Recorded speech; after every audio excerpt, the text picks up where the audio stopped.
Hey, what's going on? It is Kendra with the Radiant Sun here to break down the stages of spiritual awakening. Now, please remember this is a little different for everybody. There's not really a set number of stages. The names you might hear a little different down the road, but let's get on into it. Stage 1 of your spiritual awakening. Here, you're probably noticing a heightened sense of intuition. You're like a bloodhound helping the popos. You can smell from a mile away that somebody's being inauthentic and manipulative. And most of the time, you're right. Sometimes you just kind of want to shake it off. Like, oh, maybe I'm just getting to my head. And then you ignore it, and then something happens that teaches you a lesson that, hey, you probably should trust your gut on that. So then you start getting a little more curious about things. It starts leading you into the spiritual side.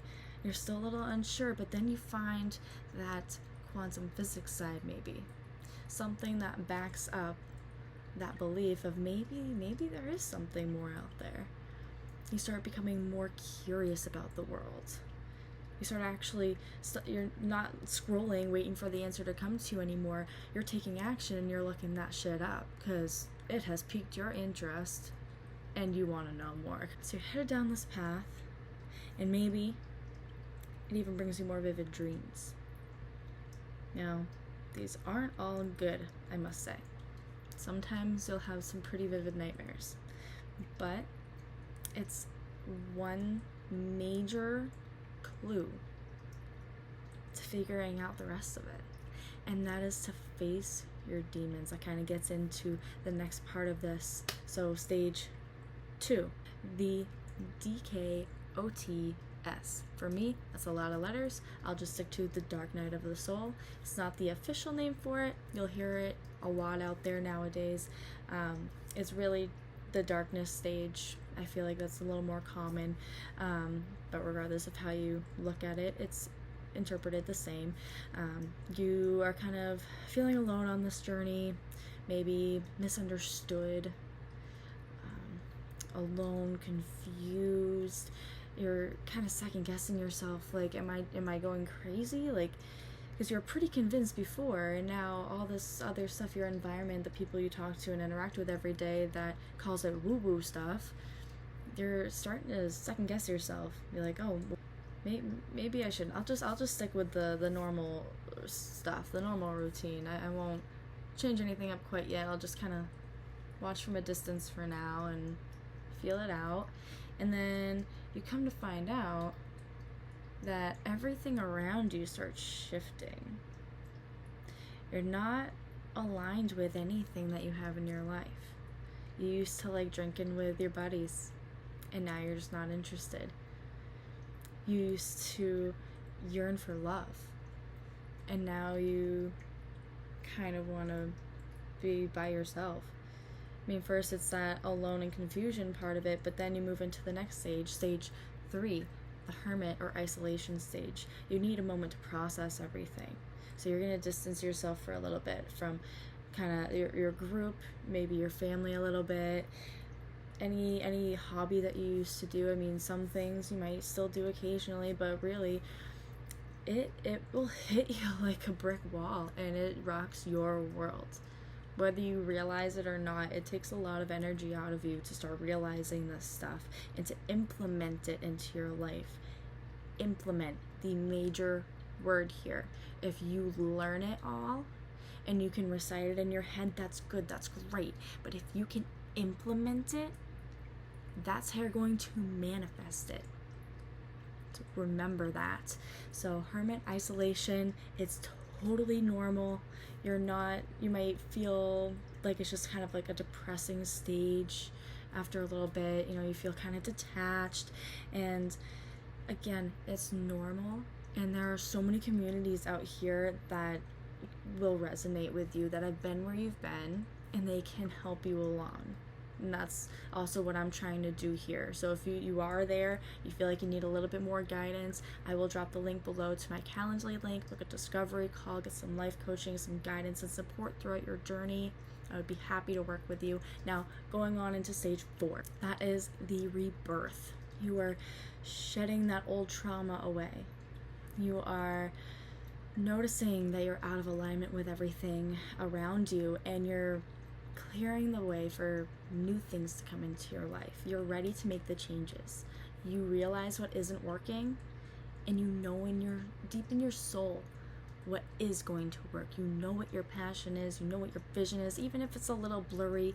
You know you have a purpose to do something more with your life, more than just working at McDonald's or in a cubicle or on a construction site or something. I mean, you might see some positives in doing that, but is that where your heart is? No. And this is where you're really going to admit that to you, most importantly, not really to your friends or family. They will see that as you go along, even if they're not there supporting you in the beginning. It does get a little rough in that aspect. Again, feeling alone, isolated, not understood. Once you start having that belief in yourself and you just keep pushing forward and you make that vision happen, trusting that that reality already exists, you can do whatever you want in life. There is nothing different between you and somebody who's achieved that goal. Nothing. So now you start to get rid of all the limiting beliefs of, well, I mean, they can do it, but they've had like all this practice, and that's just so much work. And I don't know, like I understand the 9 to 5, it's stable, and that will support me and my family, and I'll figure this out as I go along. No, you're gonna stick with that 9 to 5 for 10 years, 20 years, 30 more. When if you just learn that skill that you were drawn to and believe that you had that same skill set to achieve it, you would have spent a couple years kind of mastering that skill, rather than sitting through the 9 to 5 matrix lifestyle and wasting your life. No, you're ready. You are ready to go. You're ready to take action, and your ego will make lots of noise. You hear it first in the dark night of the soul, or the darkness stage. Kind of creeps up a little bit during that isolation stage. And even when you're finally feel like you're breaking free, it still creeps up a little bit. Watch it. It never really goes away, but when you can view it and see the flip side of it and say, that doesn't align with me, I don't want to be like that, this is how I'm going to do it, and this is how it's going to be done. When you have that power to make that shift, you're golden. Golden pony boy. Alright, now, getting into the 5th stage. So now we are at a point where we realize that we are all co-creators in life. We really do harness so much power to bring so much light to this earth, to this life, and to others around us. What seems really hard can be broken down to little baby steps, and you'll blink and you'll be at the finish line. Now, please take that as a metaphor, because really, there is no finish line. And that's the beautiful thing about a spiritual awakening. You might have that vision that you really want to get to, and you might achieve it, but that's not your finish line.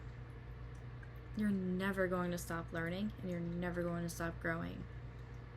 And you might be really aligned with that vision at first, maybe even for a few years, but maybe down the road, it just doesn't light that same spark in you. It doesn't fuel you like it used to. And you're seeing your productivity go down just a little bit at a time. Before you know it, you're totally out of the game. Your heart isn't in it. It's because we need to pivot. We need to shift. We need to learn new things. We need to keep growing. Don't put a glass ceiling there. You can't just keep knocking yourself down every single time you're trying to grow. Yes, you might have something great, but you could also do something else that's great as well. You're not subjected to just one thing that you can do. I know people that are life coaches and sound healers, and they do yoga and meditations. That's one person doing all of that work. Maybe they started with the life coaching and then they realize, maybe I want to try this too, and I can incorporate both of them, and they just keep acquiring new skills. You can do whatever you want. And that doesn't just have to be spiritual either. You really have the power to make your life whatever you want. Your outer reality is just a reflection of your inner reality. You get a good grasp on this, you can control what's in here and how you respond, not react to situations. You'll start to affect everything on the outside. Maybe even some of the people in your life start to drift away. Maybe some people that cause you a lot of stress and frustration, and you just can't get away from them. They'll go away on their own. Once they realize that they don't have that hold on you and they can't get the reaction they want, they get bored. They go stay along that vibration, that frequency that they're in. They go doing that same thing in someone else's reality. Meanwhile, you are going up a notch and you're seeing the bigger and better things that there are to life. And you might be upset about some of those people that drift away. It might be heartbreaking. But sometimes the trickiest thing is to see how someone is not benefiting you. Because the first thing we ask ourselves when we're getting into a relationship is, how is this going to benefit me? Why is this something I want? Am I going to be happy doing this? And maybe you were at first. And then over time you notice that it's more draining than anything and you're really not happy. That you're no longer in it for you. You feel so bad parting ways from that other person. You think you're going to destroy their whole world if you do that, but really, we all bounce back from things, and maybe that's what they need to be let go of so they can learn and grow with new opportunities in their life, new people, new experiences. And same with you. You break away from that, kind of go up in frequency, you start meeting a whole new community, and there you're surrounded with so many elevated mindsets. And they understand you. They're not just some crazy person speaking mumbo jumbo in the corner of their bedroom. You're accepted, you're loved, and everybody has that same understanding that we're here for more, and it's not about getting ahead and getting further than everybody else. It's growing and helping others grow too. You water someone and they will water you. Together you will grow. You don't want somebody who's going to question every little thing that you do, because even the mistakes that we make, are they really mistakes? All of the mistakes I've made in life has led me to this moment, and I couldn't be more grateful for where I am and for everything that I've learned. So don't let people get into your head, make you overthink this journey you're on, because it's beautiful whether they think so or not. Don't let them question your intuition. If you feel like they're bringing you down, they are. Stop ignoring it. It's hard. It's not an easy journey. But the more difficult trials and tribulations that you go through and you make it out of, the greater the reward will be on the other side. Have that faith in the universe, the process, your journey, yourself. You will do incredible things, my friends. If this resonated with you at all, if I hit any of those little points or stages that you're at, drop a comment, let me know. I'm really interested to know where we're all at in this beautiful journey and where we can help lift each other up. because you're not just commenting to me, you're commenting to the community that's around us. And that's a really, really beautiful thing. It can impact a lot of people's lives. Just one comment, drop it below, and I'll see you in the next video.